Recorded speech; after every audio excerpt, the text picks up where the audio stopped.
Isinagawa ngayong araw ang UBJP Media Conference at Year-End Kanduli kung saan personal na pinasalamatan ng UBJP ang mga mamamahayag sa lungsod ng Cotabato.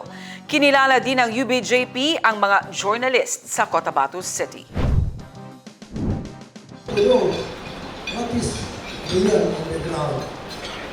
At yung real, ano ba tutuhanan ng mahirap dito na nila? Kasi generally, in every given situation, there are three sides to it. Yung pananaw, yung aking pananaw, sa yung katotohanan.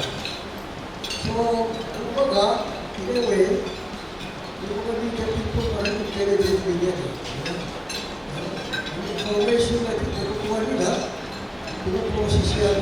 Pag na-process yan, sa parenting grade para na-chat, sabi natin sabi na yung bit of your information ay your intelligence dahil na-process nila. In a sense, gano'n na media people. Kailangan i-process nila kasi lalo na sa ngayon, halos hindi na natin makita, hindi natin mapag-iba kung ano ba ang natutuhanan nato at ano ang hindi. With respect sa lahat ng gumagamit ng Facebook, hindi mo natin alam kung ano ito, ano hindi.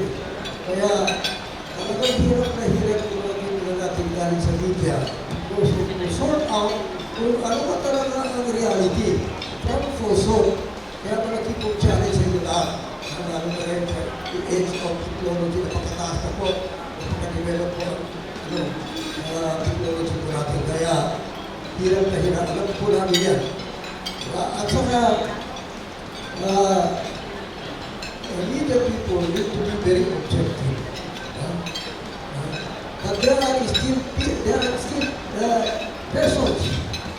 They are humans.